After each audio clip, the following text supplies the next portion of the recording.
Hi guys! Para sa inyo, alin ang mas masarap or masaya sa pakiramdam? Ang pagiging single or may jowa? Sige nga, paki-comment sa baba. Dati, takot ako makipagrelasyon.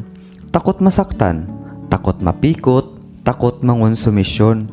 Kaya I chose to be single before.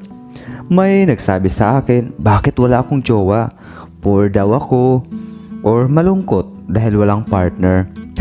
Natatawa na lang ako dahil alam ko syempre sa sarili ko that time ang preference ko sa buhay. Pero alin ba talaga ang the best? May jowa o wala?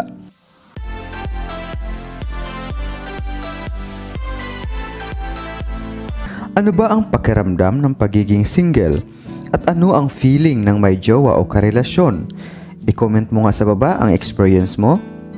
Marami ang nagsabi na masaya ang pagiging single dahil free ka. Walang sakit sa ulo, hindi ka mangonsumisyon, walang stress. Kaya kadalasan daw sa mga single, mga gwapo at magaganda. Totoo ba? Nakakagwapo daw maging single.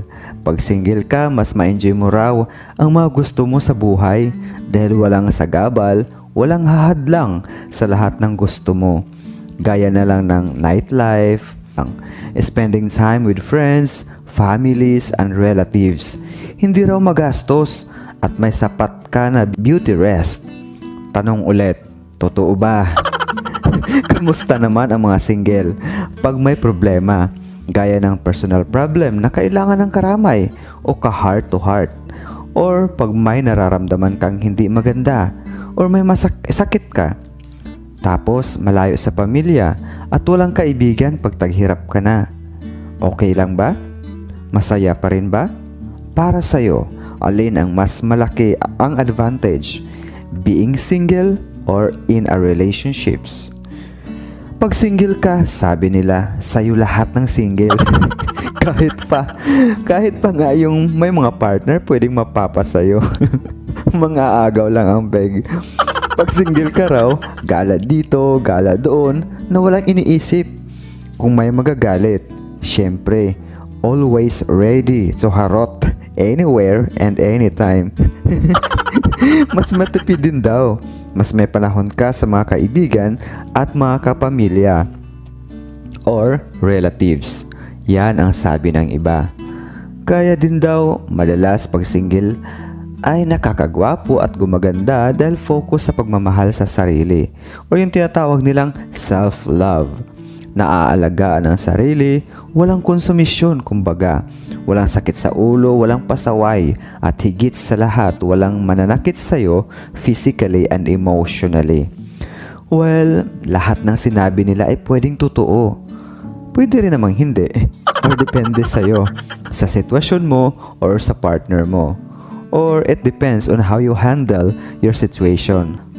I mean your status or kalagayan mo or pagiging ikaw, your relationships at mga bagay-bagay. Pag-usapan naman natin ang buhay may jowa, asawa or in a relationships. Lahat ng may partner dyan, mag-comment sa baba kung masaya ka ba sa mga panahong may jowa o kasama ka sa buhay. Hirit naman ang iba, mas masaya at malaki ang lamang ng may jowa o asawa dahil may kasama ka sa hirap at ginhawa. Yan ay kung matino, responsable at mabait o mapagmahal ang partner mo. Pero paano kung hindi? E di mas lamang pa rin ang being single or pagiging single.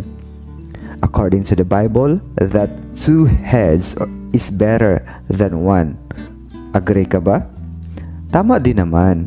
Basta lang mapagmahal at responsable si partner. Pero kung irresponsable, I'd rather to stay single.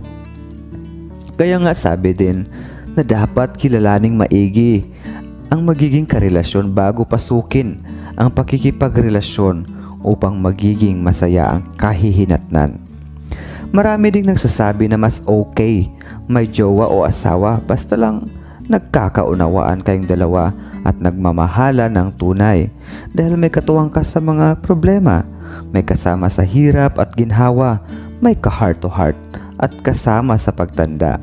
At higit sa lahat, pakiramdam ng marami, mas feeling buo ka pag may matatawag kang pamilya. Siyempre, pag may jowa, nandun ang kilig, yakap, or cuddle time, sana all. At sarap na mararamdaman mo lang sa kanya. Sabi ng marami, and according to the medical research, mas makakaiwas sa attack na humahantong sa pagkakamatay pag may karelasyon ka kaysa mga single. Ganun ba? Sa mga byuda or divorce, dahil may unang-una, may kasama ka na maaring makatulong. Kabaliktaran naman ito sa sinasabi ng iba na only love can break your heart. Char. Pero alam nyo ba na ang love din ang maaaring sumagip sa'yo mula sa pagiging broken-hearted? Dahil yung iba, imbis mag-focus sa sakit na dulot ng ex nila, ay naibaling ang atensyon sa bagong pag-ibig. Mahalaga din ang emotional support sa mga taong lugmok gaya ng dumanas ng anxiety, stress, depresyon at kung ano-ano pang mabibigat na problema. Kaya kung may jowa o asawa ka na maaasahan, siguradong malaki ang lamang mo kaysa single. Kaya kung single ka, you have to find a group of friends na maaasahan sa panahon ng pangangailangan. Pero paano nga kung wala? Hirit naman ng mga single, mas mapababayaan mo daw ang sarili pag may pamilya na, dahil hindi na buo ang focus sa sarili kundi na sa partner at anak na. Pero alam nyo ba kung suma total, mapasingle man o may partner, nasa atin pa rin kung paano natin dalhin o i-manage ang ating mga sariling kasiyahan, kaginhawaan at kalayaan. At syempre, kakaibang sarap at ligaya na dapat nating makamtan at maranasan. Huwag nating iasa 100% sa ibang tao ang magiging kapalaran o kahinatnan natin.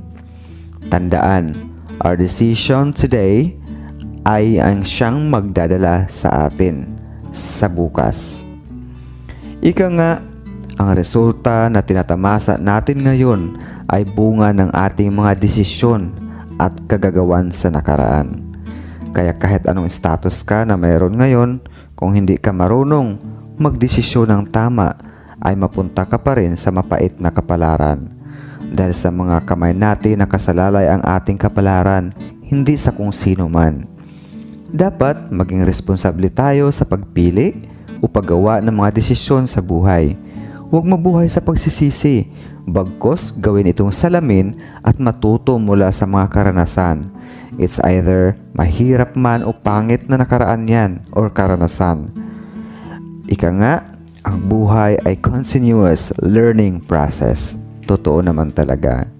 Thank you and until next video.